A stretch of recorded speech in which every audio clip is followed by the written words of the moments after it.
अस्सलामुअलैकुम, क्या हाल चाल है। उम्मीद करता हूँ आप लोग सब खैरियत से होंगे। आज एक हम बड़े ही ज़बरदस्त जगह पर बैठे हुए हैं और जो दीवारों पर आर्ट है वो जो है उसकी तारीफ़ की जाए तो वो कम पड़ जाए। तो बहुत ही एस्थेटिक सा स्टूडियो है, लेकिन मेरा ख्याल है कि ये स्टूडियो नामुकम्मल होगा अगर हम इसके मास्टरमाइंड, इसके किस किस शख्स का ये ब्रेन चाइल्ड है उससे भी आपको ना मिलाएं।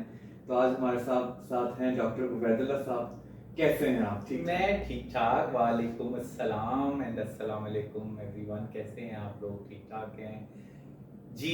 बिल्कुल, ये कहीं ना कहीं मेरी ही काविश है और ये जगह भी मैं खुद ही ओन करता हूँ। मैंने कंस्ट्रक्ट भी खुद ही की थी और फिर अब इसके एक पोर्शन को मैंने बनाया भी इसी मकसद के लिए है कि मैं यहाँ पे इवेंचुअली अपना एक टीम डेवलप करूँ।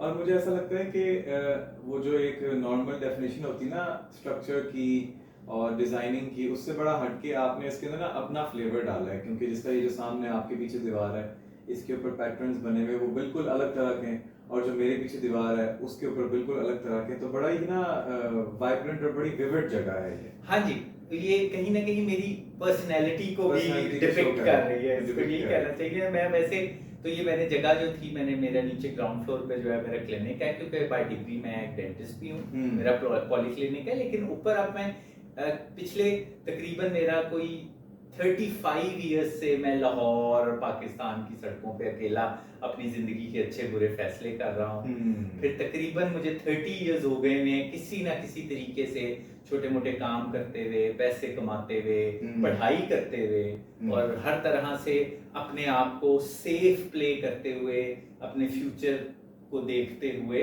आगे बढ़ना। ये मैं सारी जिंदगी ये करता आया।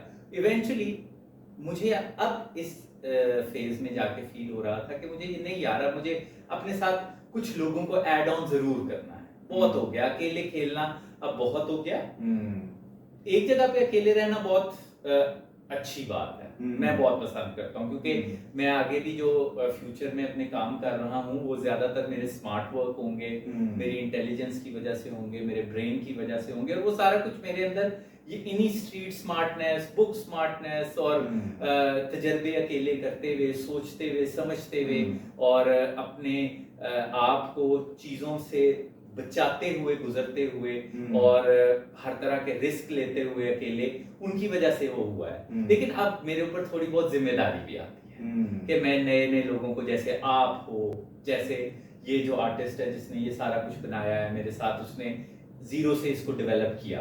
ऑफ कोर्स मेरी जगह थी, लेकिन it is always a team work. ये नहीं हो सकता कि मैं ये अकेले कर लिया मैंने। मेरे साथ बहुत लोग थे, ये आर्टिस्ट भी था। मेन अगर इसमें आइडिया को डेवलप करने में किसी ने मदद की तो ये आर्टिस्ट है अवैस मसूद। इसने भी मुझे थोड़ा बहुत हेल्प किया कि हम इस आइडिया को डेवलप करें, किस छोटी सी जगह को किस तरह से करामत बनाएं। फिर अब जो है मैं आपसे तो मैं बहुत अरसे से मिल रहा हूँ, आप भी अपनी जिंदगी के जर्नी में बड़े there's a lot to talk about that. बहुत ऊपर नीचे मैंने आपकी जिंदगी के बहुत से पहलू देखे, डायमेंशंस देखी, फेजेस देखी। आपको भी मैं बस यही कहूंगा कि आगे बढ़ते जाना, इसी तरह जिस तरह से आप बढ़ते जा रहे हो। हमेशा मुझे आप इसलिए हमेशा अच्छे लगते हो कि आप हर थोड़े दिनों के बाद जो है ना एक आइटम पेश करते हो कि अब मैं ये कर रहा हूँ। चलो well, entrepreneurship is what we are for. Yes. तो डॉक्टर साहब, there's a lot to unpack over here. मेरा ख्याल है कि एक हम जो है ना इस पूरी गुफ्तगू की एक टोन सेट कर लें कि मकसद क्या है, हम क्यों यहाँ पर इकट्ठे हुए हैं और ये जो हम बात कर रहे हैं इससे किसको फायदा होगा, हमें क्या फायदा। तो इसको एक बार सेट कर लेंगे and then there's a lot to unpack, जैसे कि आपकी पर्सनैलिटी, आपके experiences, there's a lot to talk about that. तो इस पॉडकास्ट का मकसद जो है ना वो ये है कि हम ये महसूस करते हैं, मैं भी ये पर्सनली काफ़ी देर से महसूस कर रहा था, और फिर मैंने जब अपने इर्द गिर्द नेटवर्क में देखा तो डॉक्टर साहब से भी इस बारे में बात हुई कि पाकिस्तान के अंदर एक माहौल डेवलप करने की ज़रूरत है जहाँ पर मेहनत को और ख़ुद से करने को ना सिर्फ इम्पोर्टेंस दी जाए, बल्कि उसके लिए उसका माहौल भी क्रिएट किया जाए कि वो लोग उस तरफ आमादा हो जाए। क्योंकि हम देख रहे हैं जैसे AI आ रहा है, जॉब्स बहुत ज़्यादा अफेक्ट हो रही हैं। तो I think it's the best time to bring that idea जिसको आपने पीछे फेंका हुआ है और उसको एग्जीक्यूट कर लेना, क्योंकि बैरियर टू एंट्री बहुत कम हो गया ना एआई की वजह से। कितनी चीजें जल्दी हो जाती हैं, हर चीज गो टू मार्केट आपका बहुत जल्दी जल्दी हो जाता है। तो हम इस पॉडकास्ट में ये बात करना चाह रहे हैं कि कैसे एक मेहनत का माहौल पैदा हो जाए हमारे इर्द गिर्द भी, और जो हमारे पॉडकास्ट को सुने वो उसके लिए भी, और ना सिर्फ मेहनत का माहौल पैदा हो बल्कि एक एक्शनेबल आउटलेट भी हो कट्ठे काम करने का। क्योंकि जाहिर है, जैसे डॉक्टर साहब ने बड़ी अच्छी बात की कि बंदा अकेले अकेले कितनी देर तक काम कर सकता है, राइट? उसको eight the end of the day लोग साथ जोड़ने पड़ते हैं। तो देखिए ना डॉक्टर साहब, अब अल्लाह ताला ने जैसे इंसान को पैदा किया, हर इंसान को सारे आइडियाज नहीं ना आते। हर बंदा जो है वो यूनिक है, कुछ अपनी ऑफरिंग लेकर आता है। पॉइंट है इसके सारे लोग इकट्ठे होकर कुछ बड़ा क्रिएट कर सकते कि नहीं, ये है असल में बात। तो इस पॉडकास्ट के अंदर मुझे ऐसा लगा, क्योंकि मैं डॉक्टर साहब को जिस तरह उन्होंने कहा कि हम काफी देर से, असल में मैं इस पर भी थोड़ी सी बात करना चाहता हूँ। मैं डॉक्टर साहब को बहुत अरसे से जानता हूँ। It was almost 5-6 years ago, if I'm not wrong. Post corona, फौरन कोरोना के फौरन एक्चुअली कोरोना से पहले भी जानते थे, लेकिन हम लोगों का आपका इस जगह पे आना जाना कोरोना के बाद 2020 से आना जाना। तो इनसे तारुफ जो है वो सबसे पहले हुआ था जिम के अंदर। हम इकट्ठे एक ही जिम जाते थे और वहां पर हमारी अक्सर औकात हम एक दूसरे के सेट्स को डिले कर देते थे, क्योंकि हम वहां पर ना फिलॉसफी की बातें, पॉलिटिक्स की बातें या इधर उधर की बातें हम शुरू हो जाते थे। इस तरह के लोग कम मिलते थे जिस तरह के जिनके साथ आप जरा एक इंटेलेक्चुअल कॉन्वर्सेशन कर सको। तो बहरहाल हमारी अच्छी हेलो हाई हुई, हमने अच्छी गुफ्तगू की। इनको भी मुझे इनके नॉलेज से फायदा उठाने का मौका मिला। इन्होंने बुक्स पढ़ी हुई थी, इन्होंने कुछ एक्सपीरियंसेस किए हुए थे, मैं भी अपना 2 सेंट साथ साथ दे रहा था। तो बहरहाल फास्ट फॉरवर्ड यहाँ पर अब हम 2025 के अंदर हैं, तो हमने बड़े एक्सपीरियंसेस यहाँ पर किए। काफी चीजें स्टार्ट हुई, खत्म हुई, बड़े रोलर कोस्टर थे। उसके अंदर इंशाल्लाह हम आएंगे इस एपिसोड में। तो मुझे ऐसा लगा कि पहली एपिसोड के लिए डॉक्टर साहब इज द राइट चॉइस। तो मैंने फिर इनको थोड़ा सा कहा कि आप जरा तशरीफ लाएं इधर, तो हमने बड़ी अच्छी अच्छी बातें करनी है। तो अब हम यहाँ पर बैठे हुए हैं, तो मेरा ख्याल है कि अब हम स्टार्ट करते हैं मेहनत। यस, मेहनत एक ऐसा वर्ड है जो कि हम बचपन में उर्दू की किताबों में, इखलाकियात की किताबों में सुनते आ रहे हैं कि मेहनत में अजमत है। लेकिन इसकी प्रैक्टिकल इम्प्लीकेशन क्या दिखती है? यानी कि अगर एक लड़का है, उसने इस बात को ठान लिया है कि उसने मेहनत करनी है, तो what does that actually look like in Pakistan? मैं अपनी बात काफी पहले से स्टार्ट करूंगा कि एक इंसान कभी भी, मुझे ये लगता है, मजबूरियों ने मेरे से भी बहुत कुछ करवाया हुआ है। ऐसी बात नहीं है कि मैं कोई बहुत ज्यादा कोई सॉलिड कोई एक पॉइंट ऑफ व्यू लेके बैठा हूँ, ऐसी बात नहीं है। मैंने मेहनत को हर तरह से किया है। उस टाइम पे क्या मजबूरी थी, उस टाइम पे मुझे क्या जरूरत थी, मैंने आगे कैसे पहुंचना था। ज्यादातर आज तक जो मेरी लाइफ में मैंने काम किया है ना, जो भी काम किया है, जिस तरह का भी काम किया, और बहुत सारे तरीके के काम किए हैं, क्वेश्चनेबल, नॉन क्वेश्चनेबल, हर तरह के काम। क्योंकि मैं अकेला ऑपरेट कर रहा था, मुझे खुद ही अपना आप सही भी रखना है, गलत भी रखना है, अपने आप को खुद रोकना भी है कि नुकसान से, अब मैं नुकसान की तरफ जा रहा हूँ। कभी मेरे जिस्म को नुकसान पहुंचने के करीब होता था, कभी मेरे दिमाग को, कभी इखलाकियात को, इस तरह से मेरी एक लाइफ पिछले 30-35 साल से चलती रही। तो उसमें मैंने ये देखा कि इंसान कभी भी, मैं जज नहीं किसी को कर रहा, 9 to 5 जॉब के लिए नहीं बना। मैंने ये रियलाइज किया। अच्छा, ये सिर्फ आपने अपने बारे में रियलाइज किया कि आपको ये लगा कि सारे इंसान अच्छा, हम एंटरप्रेन्योर ही पैदा होते हैं। अब एंटरप्रेन्योर के भी डेफिनेशंस अलग हो जाते हैं। पाकिस्तान में चूंकि बिजनेस करने के टोटली डिफरेंट वो हैं, तरीके हैं, तो यहाँ पे एंटरप्रेन्योरशिप की भी डेफिनेशन थोड़ी बदल जाती है। वेस्ट में जाएं तो कुछ और हो जाती है। सिर्फ मेरे कहने का ये मतलब है कि मैंने ये रियलाइज किया कि इंसान जॉब्स के लिए नहीं बना। अच्छा, तो ये आपने कहा कि ग्लोबल एतबार से एंटरप्रेन्योरशिप की डेफिनेशन कुछ और है और पाकिस्तान में कुछ और है, तो दोनों को हमें डिफाइन करना चाहिए। How is it different? यार, पाकिस्तान में हम ना हिस्ट्री में जा रहा हूँ मैं, ना कुछ इतना ज्यादा, हम लोग यहाँ पे हमारे मकासद इकट्ठे होने के कुछ और हैं। यहाँ पे सेठ कल्चर कामयाब है, one person signing authority, system से ज्यादा, कॉन्ट्रैक्ट से ज्यादा एक बंदे का जो है साइनिंग अथॉरिटी और डिसाइडिंग पावर जो है, डिसीजन पावर, वो ज्यादा इंपॉर्टेंट होता है। कॉर्पोरेट सिस्टम्स जो हमें कहीं ना कहीं वैसे मिले हैं, मैं किसी की तारीफ भी नहीं कर रहा, किसी की बदतारीफ भी नहीं कर रहा। सेठ कल्चर के बहुत से फायदे हैं बाय द वे। अगर आपको एक अच्छा सेठ मिल जाए, आपको उधर ही एक सिंगल बंदे में बॉस भी मिल जाता है, मेंटोर भी मिल जाता है, फादर फिगर भी मिल जाता है। बुराइयां भी हैं, इसी तरह कॉर्पोरेट की भी बुराइयां, लेकिन वहां से आपको बहुत जबरदस्त किस्म के सिस्टम्स और साइकिल्स मिलते हैं। आपको काम करने के तरीके मिलते हैं। और बहुत जिसका फुकदान है पाकिस्तान में, वहाँ पे पेपर वर्क होता है। पेपर वर्क होता है। हम हमेशा इसी चीज को रोते रहते हैं कि यार यहाँ पे हम जरा सा अपना काम स्टार्ट करते हुए पेपर वर्क करने की कोशिश करते हैं, तो वो कहीं ना कहीं हमारे से जो जरा सीनियर्स होते हैं वो भी बुरा मान जाते हैं कि यार तुम्हें हमारे पे एतबार नहीं है।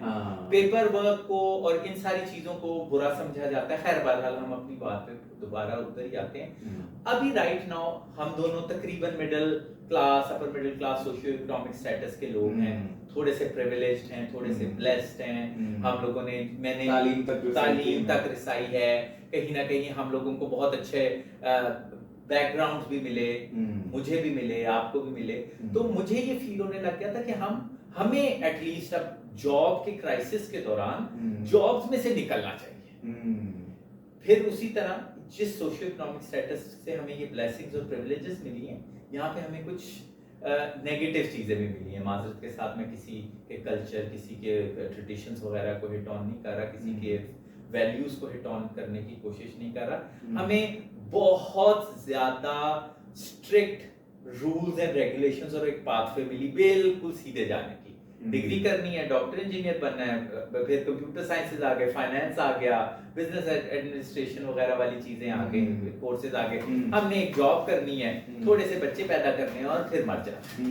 जॉब में से अब हमें एक्चुअली अर्जेंट सिचुएशन है कि हम जॉब्स में से निकलें। उसके लिए हम जो मिडिल क्लास है और हमारे सोशियो इकोनॉमिक स्टेटस वाले लोग हैं, उन्हें अब थोड़ा सा जो हमारे शर्म हया वाले जो वो है ना क्राइटेरियन, उनमें से बाहर निकलना पड़ेगा। हमें रेडी भी लगानी पड़ेगी। अच्छा, यहाँ पे आपने शर्म और हया की बात की, तो यानी आप वो जो इससे मुराद ये ले रहे हैं कि वो जो एक फैमिली में झिझक होती है, एक जनरली हमारी क्लास में एक झिझक है कि हम रेडी नहीं लगा सकते। इवन तो वो जो अमल है यानी कि रेडी लगाना, उसमें बज़ाहिर कुछ गलत नहीं है, लेकिन उसमें हमें झिझक पैदा की गई है। उसमें शर्म हया का भी, कोई भी किसी भी फेथ सिस्टम का, किसी भी वैल्यूज का, किसी भी कल्चर का कोई भी चैलेंज नहीं हो, कॉन्फ्लिक्ट नहीं हो रहा होता, लेकिन फिर भी हमें शर्म आ रही होती है। तो इसको ये कहा जा सकता है कि ये स्टिग्मा है ज्यादा। ये स्टिग्मा सोसाइटी, हमारी सोशियो इकोनॉमिक स्टेटस में एंटरप्रेन्योरशिप वैसे ही एक स्टिग्मा है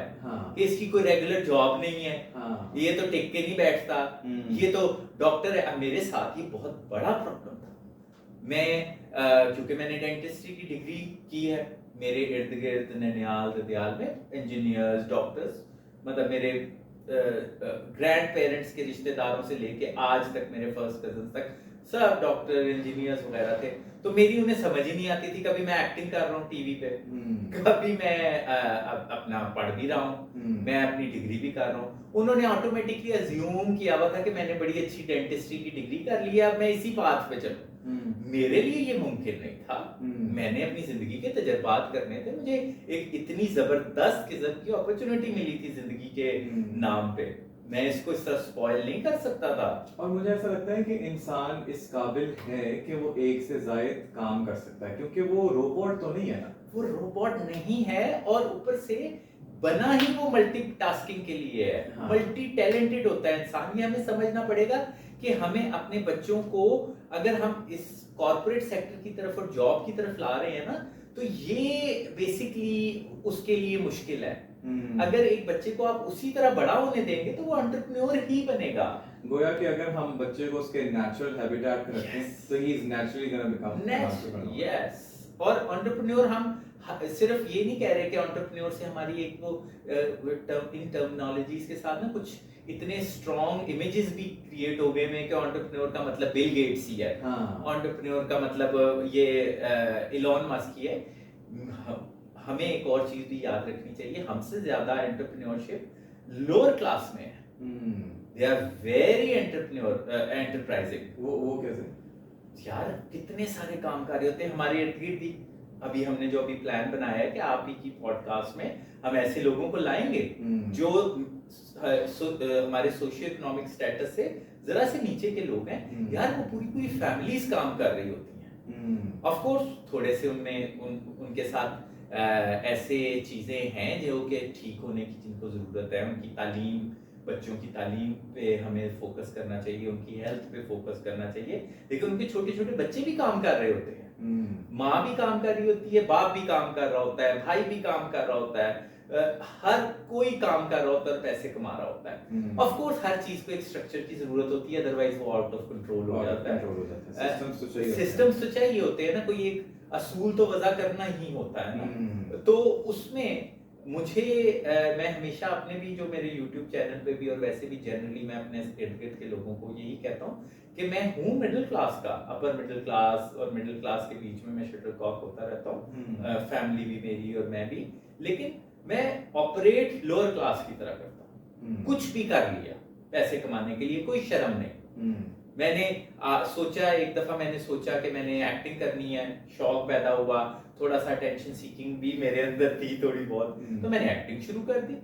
मैंने थिएटर करने लग गया, मैंने स्क्रिप्ट राइटिंग करने लग गया क्योंकि मेरी राइटिंग पावर अच्छी थी। डेंटिस्ट्री की डिग्री एक अलग मेरी चल रही थी।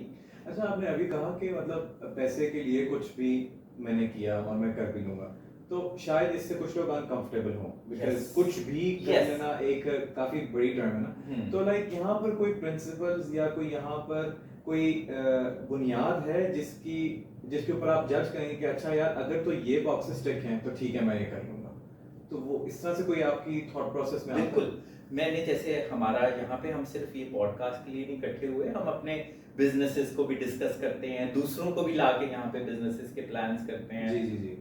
मैं ग्लोबली भी बिजनेस कंसल्टेशन और एक्सपेंशन की टीम्स के साथ इन्वॉल्व हो रहा हूँ आहिस्ता आहिस्ता, और बड़े अरसे से हूँ मैं कुछ बिजनेस प्लानर्स के साथ इंटरनेशनली इन्वॉल्व और एंटरप्रेन्योर कंपनीज के साथ इन्वॉल्व। तो मैं ये समझता हूँ कि हम जब अपने बारे में और अपने पैसे कमाने के बारे में बात कर रहे होते हैं तो कुछ चीजें गिवन हमें पहले से पता होती हैं। ओके, सही है, वो उनके बारे में बात करनी चाहिए। गिवन क्या क्या है? ईमानदारी, सच्चाई, कोई इलीगल चीज नहीं। हमने कुछ भी करना है या जो हम पैसे कमाने का, यही वो देखो ना, आपके अंदर वो बात आ गई ना, वो जो हम लोग पहले भी डिस्कस करते रहे हैं कि जब मैंने कहा ना कि हम पैसे कमाने की बात करने वाले हैं तो एक हिचकिचाहट आ गई। एक हिचकिचाहट है।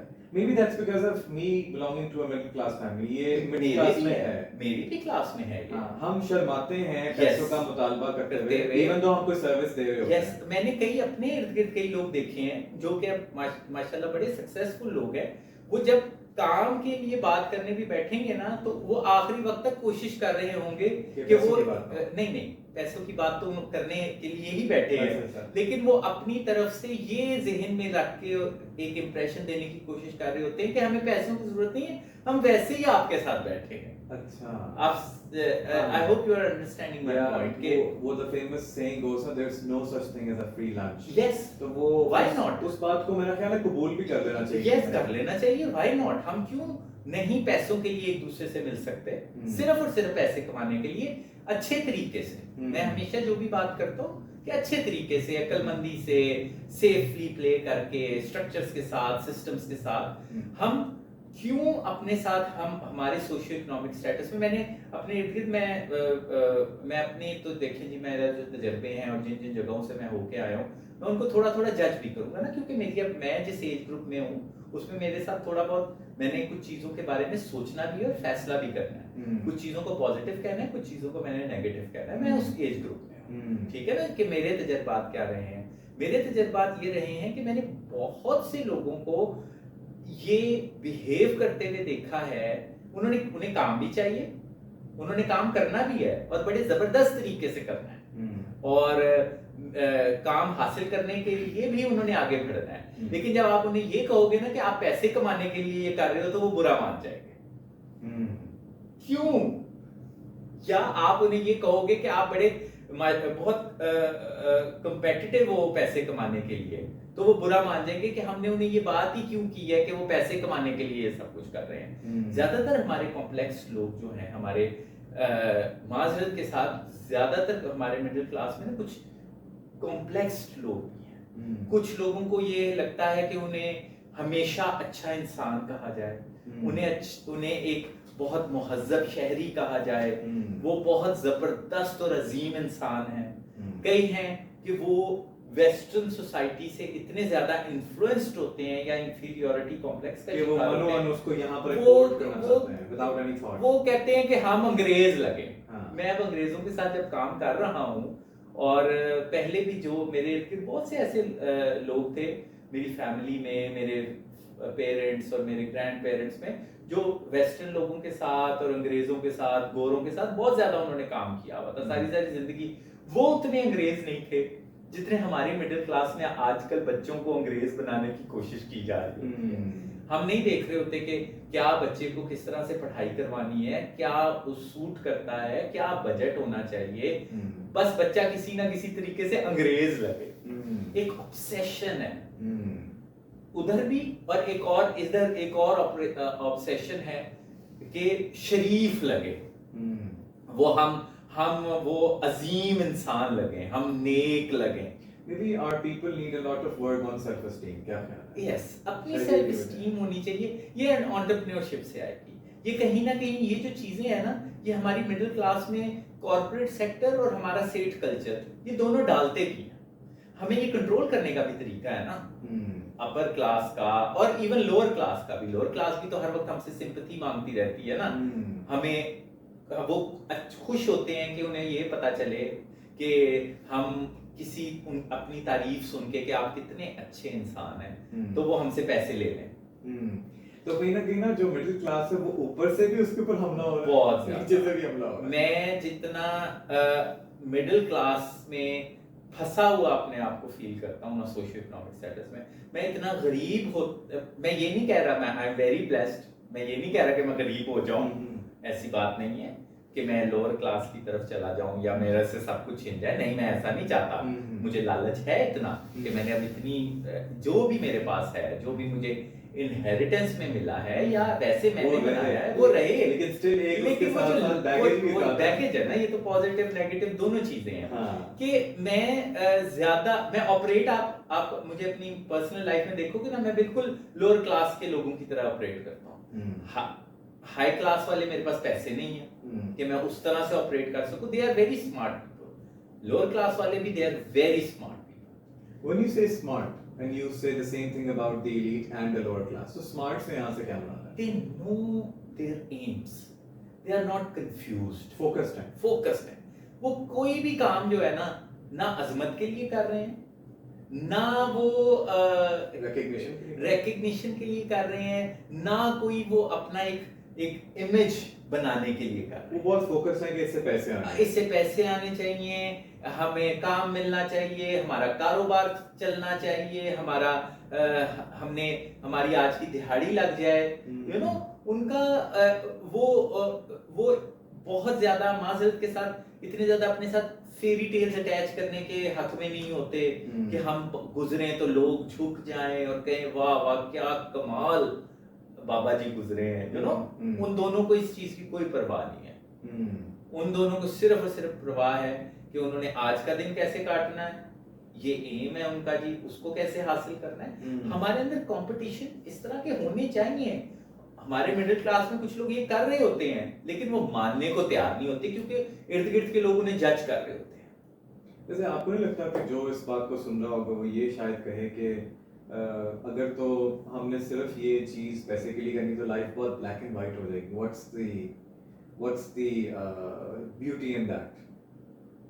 इसमें हर्ज की क्या बात है? हर्ज नहीं, लेकिन अगर वो देखिए ना, जिसका हर इंसान जो है ना अपने साथ एक स्टोरी तो अटैच करना चाहता है, क्योंकि ये तो तुम पकड़े गए क्यों अटैच करनी है? At the end of the day हर इंसान स्पेशल भी तो फील करना चाहता है। ये तुम्हारी मिडिल क्लास हो यानी ये सिर्फ खुद ही जवाब दे दिया। मैं यही तो बात कर रहा हूं, क्यों स्टोरी अटैच करनी है भाई? अच्छा, यानी जो कह रहा है कि कोई स्टोरी होनी चाहिए, हम उससे कहेंगे स्टोरी क्यों होनी चाहिए? क्यों होनी चाहिए भाई? काम करो, चलो आओ देखते हैं हम किसी प्रॉब्लम सॉल्विंग के साथ अपनी हम कोई ऐसी प्रॉब्लम्स, मतलब वो एंटरप्रेन्योरशिप में और बिजनेस प्लानिंग में हम सबसे पहले क्लाइंट से ये पूछते हैं कि भैया आपने कौन सी आपको प्रॉब्लम फेस हुई, और उससे हम फिर हल निकालते हैं और उस हल से हम अपना बिजनेस स्टार्ट करते हैं। ज्यादातर बिजनेसेस ऐसे ही स्टार्ट होते हैं, नई इनोवेशंस ऐसे ही स्टार्ट होती है ना कि एक इंसान ने देखा कि उसे एक चीज से प्रॉब्लम हो रही है, तो उसको अब हमने हल किया, तो वो जो हल है उसको आप फिर अपना इंटेलेक्चुअल प्रॉपर्टी बना के आगे बिजनेस स्टार्ट कर देते हैं। सारे बिजनेसेस ऐसे ही स्टार्ट होते हैं, स्टार्टिंग फ्रॉम वैक्सीनेशन टू इलाज टू किसी चीज का हैंडल, कि अब ऐसे हैंडल है तो पकड़ा नहीं जा रहा किसी ऑब्जेक्ट का, उसको हम यूं कर लेते हैं, उसको हम फिर वो इंटेलेक्चुअल प्रॉपर्टी पेटेंट करके आगे बिजनेस स्टार्ट कर देते हैं, यू नो। तो ये है सारा कुछ। अच्छा, मुझे ना एक इनसिक्योरिटी वो मैं आपसे शेयर करता हूँ, मे बी जो लोग सुन रहे हैं इसको उनके अंदर भी ये हो, गोइंग थ्रू द यूनिवर्सिटी राउट, ठीक है, 14 15 16 इयर्स ऑफ एजुकेशन के बाद, या यूँ समझ लें इंडोक्ट्रिनेशन के बाद, जैसे इसको कह लें, एक लिमिटेड माइंडसेट पैदा हो जाता है कि नहीं यार, दुनिया में अपॉर्चुनिटी बहुत लिमिटेड है, और ये जो अगर मुझे ये जॉब मिल भी रही है तो मुझे इसको गनीमत मान के कबूल कर लेना चाहिए। Now I am working 9 to 5, सही है, मैं वो जॉब कर रहा हूँ। अब वो एक एंटरप्रेन्योर बनने के लिए आपको एक अबंडेंस माइंडसेट चाहिए होता है कि नहीं यार, दुनिया में इस वक्त जरूरत है मेरी, जो मैं ऑफरिंग कर रहा हूँ ना, ये कहीं ना कहीं किसी को चाहिए। The only problem is कि ना तो मैंने उस बंदे को ढूंढा है, ना उस चीज को ढूंढा जो मैं बेच सकता हूँ, राइट? यही दो प्रॉब्लम है ना, कि बेचना क्या है और किसको बेचना क्या बेचना है, सही है ना, यही दो प्रॉब्लम है। लेकिन वो इस बात को रीथिंक करना कि अच्छा यार, 8 अरब लोग हैं, फिर भी मेरी जगह बन सकती है, ये इसके लिए बड़ा एक मैं समझता हूँ कि एक ज़हनी कोशिश चाहिए। तो वो एक लिमिटेड माइंडसेट से, यानी मैं आपसे बेसिकली ये कह रहा हूँ कि मैं किस तरह से मान लूँ कि मेरे लिए अपॉर्चुनिटी है इस दुनिया में। अपॉर्चुनिटी बनानी पड़ती है सादिक, आपकी ऑटोमेटिकली जगह नहीं बनती, आपको थोड़ा सा अप फ्रंट होके, कट थ्रोट होके अपने आप को सामने लाना पड़ता है। अब जैसे मैं हूं ना, मुझे देखो, मैं बिल्कुल अकेला रहा सारी जिंदगी, मेरा एक्सपोजर ज्यादा से ज्यादा ये था कि मैंने जब टीवी पे आया एक्टिंग करने, वो ऑफ कोर्स वो एक आउटकम थी, मैं बहुत ज्यादा सक्सेसफुल नहीं हुआ, लेकिन पैसे भी कमाए, उससे कॉन्टैक्ट्स भी बनाए, अपनी पर्सनैलिटी को भी ग्रूम किया, बहुत से तजर्बात किए अपनी पर्सनैलिटी के साथ, बहुत सी जगहें देखी मैंने उस एक्टिंग के करियर में और मीडिया के करियर में। उसकी आउटकम ये थी कि मैं टीवी पे आ गया, स्क्रीन पे आ गया, थिएटर पे आ गया, वो था बस मेरा। अब मैंने जब दोबारा अपनी इस फेज में अपनी लाइफ को पिछले 5-7 साल में स्टार्ट किया पोस्ट कोरोना, तो मुझे अपने आप को खुद सामने लाना पड़ा। आप समझ रहे हो ना मेरी बात को? मैंने खुद अपना सोशल मीडिया ऑन किया, खुद अपना टिकटॉक बनाया, तो ये मैं अपने आप को खुद आपको सामने लाना पड़ेगा। इसकी जरूरत क्यों महसूस हुई आपको? क्योंकि इसके अलावा मेरे पास कोई और चारा नहीं था ना, ऑटोमेटिकली आपके पास कुछ नहीं आता। ये है जो आपको आपकी मिडिल क्लास मेंटालिटी है। ये आपके पास, आपको जो है ना, ये बताया गया है कि आपको अपॉर्चुनिटी पहले जो है यूनिवर्सिटी में है, फिर जो है वो जॉब में है। ये आपने बड़ा अच्छा कि ये आपने बात की, मेरे ज़हन में से एक बात है ये कि मिडिल क्लास आदमी का, या जो शख्स 16 जमातें पूरी कर लेता है, उसका ये एक माइंडसेट बन जाता है कि since I have worked hard these entire years, अब कुछ मैजिकल होगा और मेरी तरफ आ जाएगा। वो मैजिकल कुछ नहीं है, वो कॉर्पोरेट है और हमारा कल्चर है जो आपको एनस्लेव करने की कोशिश कर रहा होता है। वो ऑटोमेटिकली वो यूनिवर्सिटीज और इर्द गिर्द देख रहा होता है वो सिस्टम कि ये अब बाहर निकल रहा है लड़का या लड़की जो भी, और इसको अब हम काबू कर लें। सही। वो एक एजेंडे के तहत आपको काबू कर रहे हैं। वो जो आपको एक मैजिक नजर आया है ना कि एक अच्छी यूनिवर्सिटी से हम उधर चले गए, एक अच्छी यूनिवर्सिटी से उधर चले गए, यार फास्ट का स्टूडेंट्स की तो जॉब लग ही जाएगी। It just happens to be कि फास्ट के सिस्टम्स इतने वेल डेवलप्ड हैं कि वो जो ही बाहर आता है वो इतने डिक्टेटेड हैं, वो इतने जालिम हैं। नो ऑफेंस अगेंस्ट फास्ट, जो यानी किसी भी अच्छी यूनिवर्सिटी का, मैं हर एक का, मैं पूरी दुनिया की यूनिवर्सिटीज की बात कर रहा हूं। और ये अब हमें इसमें से निकलना है यार, क्राइसिस आ चुके हैं, middle class is gone, white collar jobs are gone.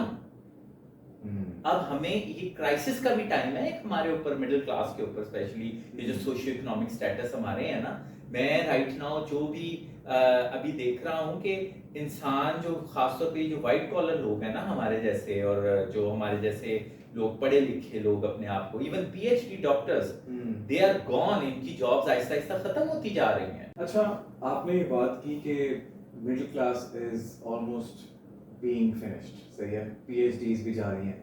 कहीं ना कहीं ये बात स्केरी नहीं है कि एक आदमी जिसने इतनी स्ट्रगल की to learn a subject matter, वो एक पॉइंट पे आके ऑब्सोलीट हो जाए या उसकी जरूरत ही ना महसूस हो, तो मतलब फिर क्या हो रहा होगा उसके बाद? यार बहुत बड़े क्राइसिस में हैं, बहुत खतरनाक सिचुएशन है। यानी फिर इंसानों की ट्रांजैक्शंस कैसे होंगी? इंसान की अहमियत ही खत्म हो रही है। मुझे एक वो बड़ा इसे पैराडॉक्स कहेंगे ना कि एक तरफ हम ऐसी मेडिकल डिस्कवरीज और इन्वेंशंस कर रहे हैं जिससे इंसान की जिंदगी लंबी हो, और दूसरी तरफ इंसान की जरूरत भी खत्म हो रही है। इसे पैराडॉक्स ही कहेंगे ना। आजकल हम सारे वही लॉन्जेविटी और अब हम जी आज से 2030 के बाद तक जो जिंदा रह गया वो 200 साल तक जिंदा रहेगा, ऐसी आ जाएगी मेडिकल सिचुएशन। तो साथ ही अब इतने सारे लोगों को 200 साल का करके आपने उन बेचारों से करवाना क्या है? आप समझ रहे हो ना? तो अभी है, ये है।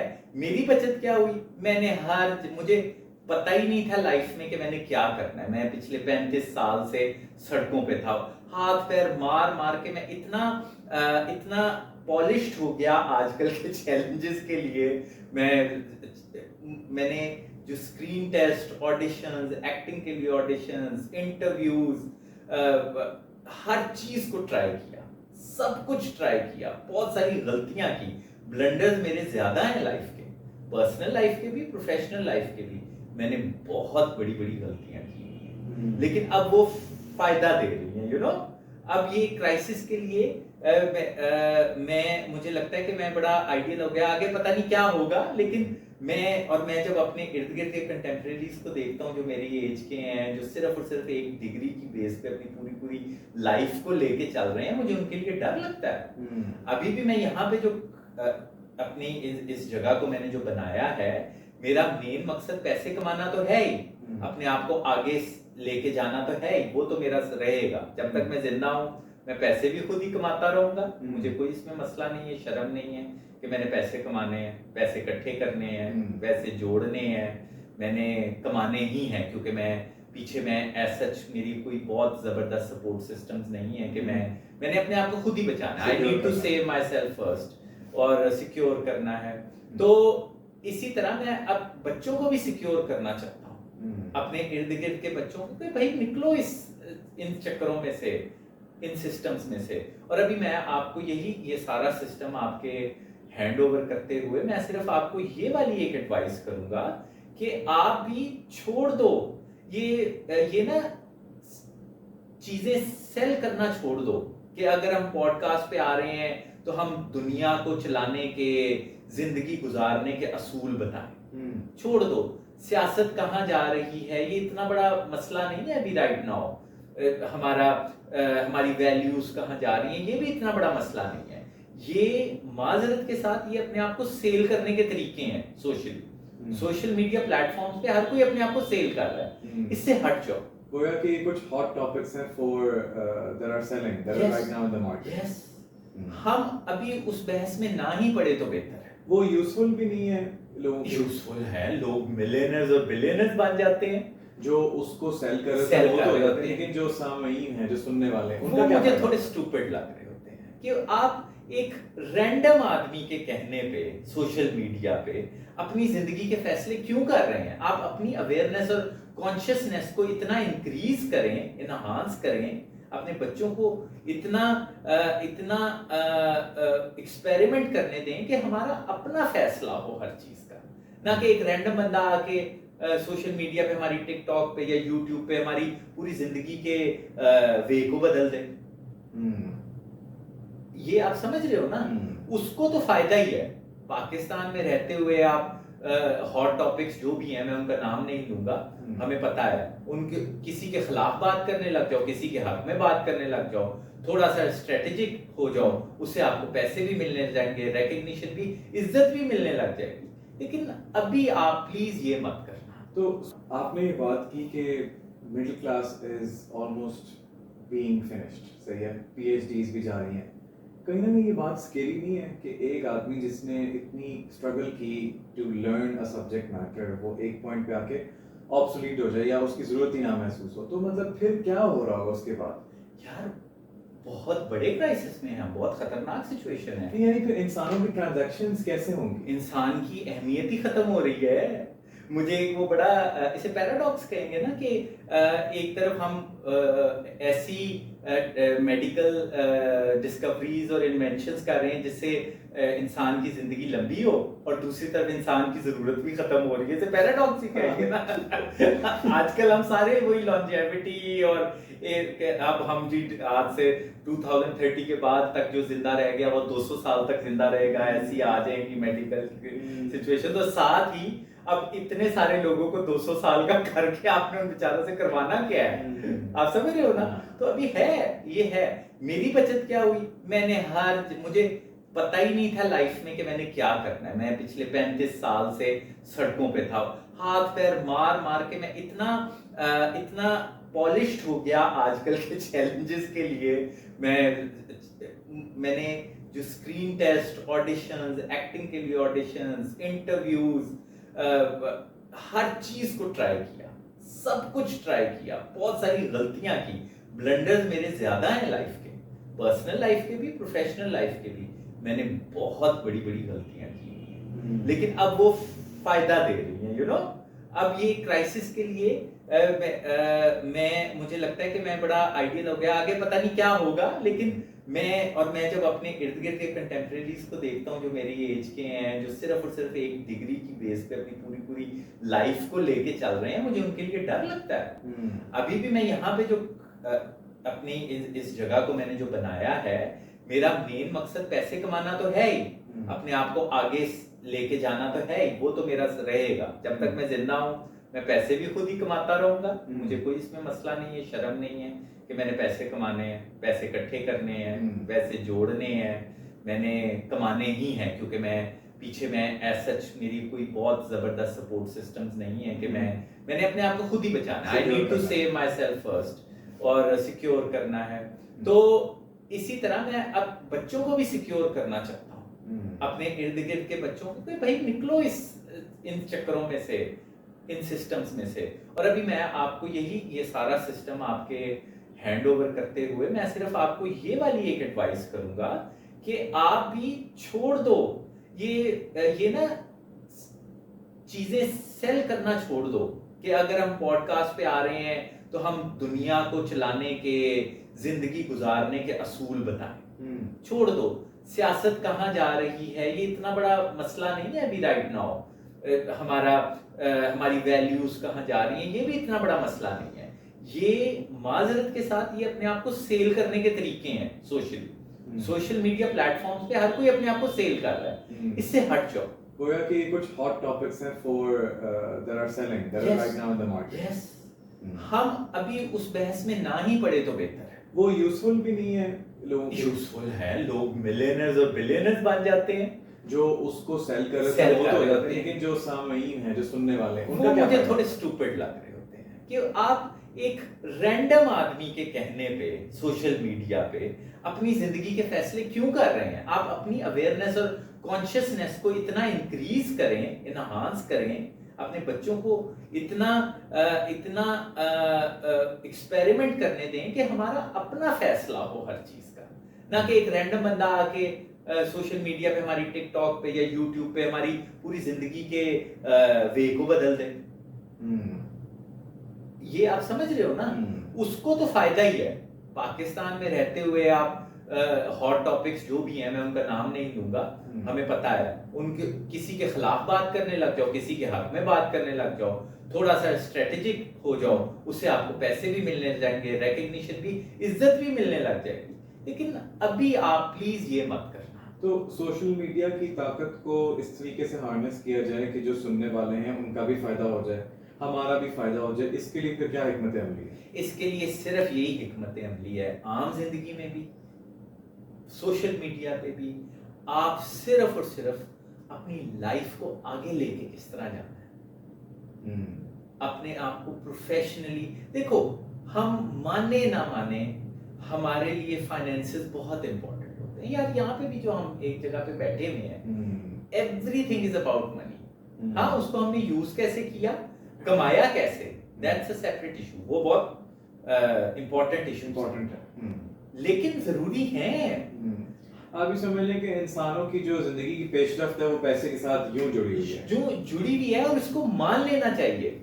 मैंने कई लोगों को अब, और फिर एक और, अब मैं एक और चीज को भी मानता हूं और उस पर यकीन रखता हूं और आपको भी कहूंगा, अपने कहीं से भी आपको फंडिंग्स मिल रही हैं उसको ओपन करें। राइट नाउ एक और बहुत बड़ा प्रॉब्लम मैं ये देख रहा हूं कि एजेंडा कुछ और होता है, आपकी फंडिंग किसी और एजेंडे के लिए आ रही होती है, आप प्रिटेंड और बिहेव किसी और तरीके से कर रहे होते हैं। अच्छा, ये आम लोगों के साथ है या एलीट के साथ? ये हमारे ही लेवल के लोग जब वो किसी जगह से अपनी इन्वेस्टमेंट पकड़ते हैं ना, प्लीज सिर्फ ऐसी जगहों से इन्वेस्टमेंट पकड़ना, ऐसी जगहों से फंडिंग्स इकट्ठी करना जिसको आप ओपनली बता सको। आप समझ रहे हो? लेकिन ये अभी तो हम बात कर रहे थे ना कि अपना फंडिंग, ये जो है मतलब फंडिंग, फिर वो ये हम नेगेटिव बात नहीं होती अगर हम किसी से ये कह रहे हैं कि यार मुझे 1000 रुपया दे दो और मेरे साथ कारोबार में हिस्सा डाल दो। हाँ, ये भी फंडिंग अच्छा, फंडिंग को शायद मैं एक बहुत बड़ा मीनिंग दे रहा हूँ, और फिर फंडिंग को आप थोड़ा सा वो नेगेटिव हो, जो हमारे साथ एक फंडिंग का मतलब आ जाता है, वो पता नहीं किसी एजेंडे के तहत हमारे आएगी, वो भी है। अच्छा, लेकिन फंडिंग का मतलब एक फंडिंग नहीं है। फंडिंग से मुराद है कि जो हमने अपने दोस्त कारब से कह दिया कि यार हमें हेल्प कर दो, जैसे ये सारा जो अभी आप देख रहे हो, किसी से कुछ लिया, ये सारी चीजें किसी से कुछ ली, तुमसे भी मैं मांगता रहता हूँ। ये मिडिल क्लास में ये पैदा करनी पड़ेगी हमें कि हम एक दूसरे का साथ दें और इस्तेमाल कर लिया और शर्म फील ना करें कि अब हमें देखे जी, अब देखो ना, ये सारी चीजें आप समझ सकते हो, एवरीथिंग इज कलेक्टेड, और मैंने ये सारी चीजें इकट्ठी ही इस तरह की। यानी कि अगर मैं ये कहूं कि कोई मिडिल क्लास आदमी जो है वो किसी और मिडिल क्लास आदमी से ये कहे कि यार मैं इसमें स्ट्रगल कर रहा हूं, क्या तुम मेरी हेल्प कर सकते हो, तो इसमें कोई बुरी बात आओ मिलके काम करते हैं। मैंने आप लोगों को इसी तरह इकट्ठा किया है ना यहाँ पे। ज्यादा बड़ी ऑफ कोर्स मेरी वो है क्योंकि मैं अपनी एज के ऐसे ग्रुप में हूँ और मेरे पास थोड़ी प्रिविलेजेस और ब्लेसिंग्स, और मैंने कुछ इस तरह से प्लान किया कि ये जगह मुझे मिल गई, मैंने कर ली अपने लिए पिछले 20-25 साल 15 साल में। तो अब हमें इस तरह से इकट्ठे हो के टीम वर्क्स करने पड़ेंगे। हमें जिस तरह स्टोन एज में कोई शिकार करके ले आता था, कोई आग जला लेता था, कोई जानवर को ज़िबा कर देता था, कोई ये करता था, और फिर मिलके वो एक खाना शाम रात को तैयार करते थे। हमें ये करना पड़ेगा। कोई शिकारी होगा, कोई खाना अच्छा बनाएगा, कोई आग अच्छी लगाएगा, कोई पकाएगा अच्छा, सब हो जाएंगे तो सबका इकट्ठे होके हम। और मैं आपको एक सिर्फ ये बात कहूंगा कि आप शर्म करना छोड़ दो। ये जो हम लोगों को एक शर्म करने का एक कॉन्सेप्ट दिया गया है ना, कि हमने रेडी पे खड़े होकर काम नहीं करना। सोशल मीडिया पे बड़ा बुरा लगता है कि अगर किसी पीएचडी डॉक्टर ने या एमबीबीएस डॉक्टर ने या मेरी तरह बीडीएस डॉक्टर ने या पढ़े लिखे बंदे ने कोई रेडी लगा ली है तो उसे बुरा फील करवाया जा रहा होता है। किसी औरत ने रेडी लगा ली है तो ये कह रहा होता है ये हमारे सिस्टम की नाकामी है। अच्छी बात है, सब रेडी लगाएं। हाँ, मतलब हर एतबार से कोई प्रॉब्लम सॉल्व करें। एटलीस्ट वो इंडिपेंडेंटली अपना बिजनेस चला रहा है या चला रही तो है ना, वो एक कॉर्पोरेट स्लेव से ज्यादा बेहतर है। वो कहते हैं गुलामी अगर अच्छी भी हो, बहरहाल गुलामी होती है। कई जगहों पे हम मजबूर होते हैं।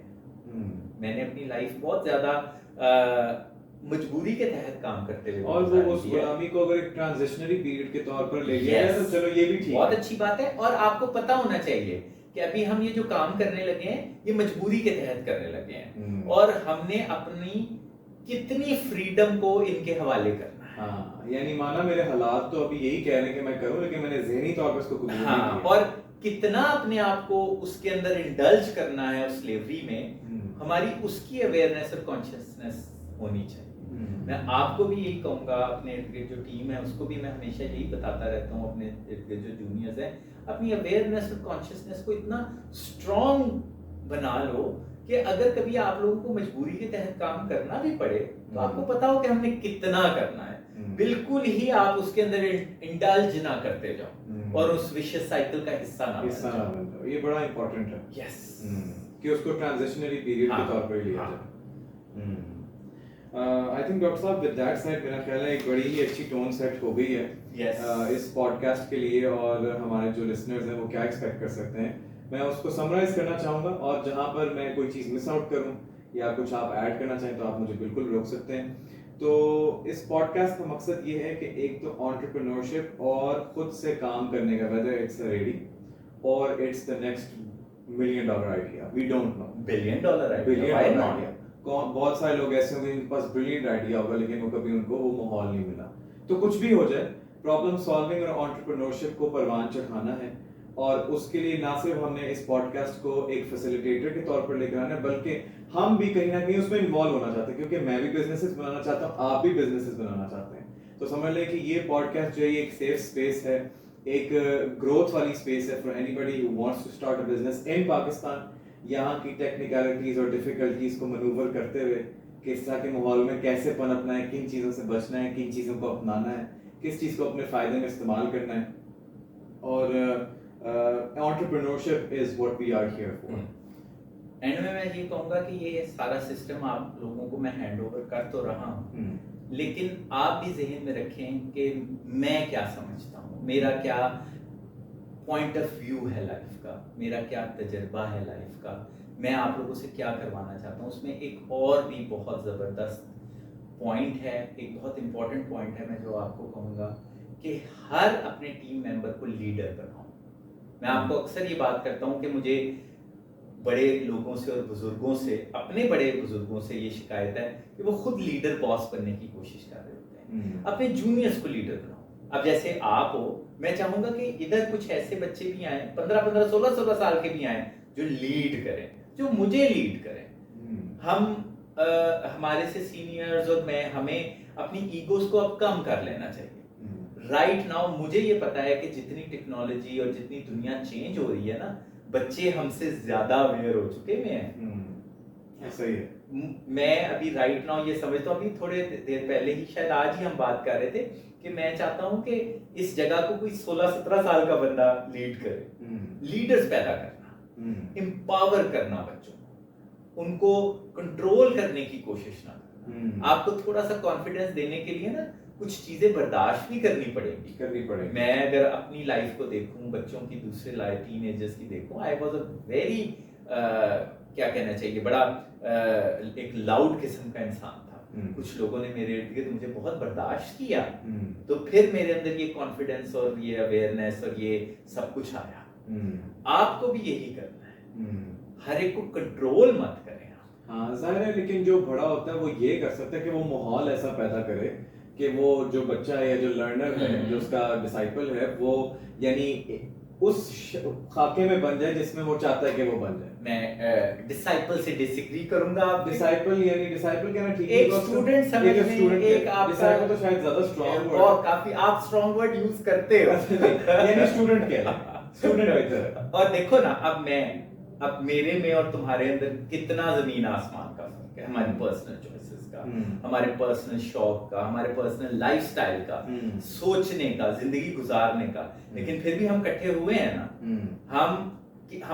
हमें ये रखना है कि हमने पर्सनल चॉइसेस को ना आगे प्रमोट करना है ज्यादा, ना उसको एजेंडा बनाना है। अभी राइट नाउ मैं आपकी बात नहीं कर रहा, मैं कई ऐसे लोगों को जानता हूं जिनके अपने पर्सनल शौक को वो एजेंडा बना के आगे प्रमोट कर रहे हैं, which is wrong।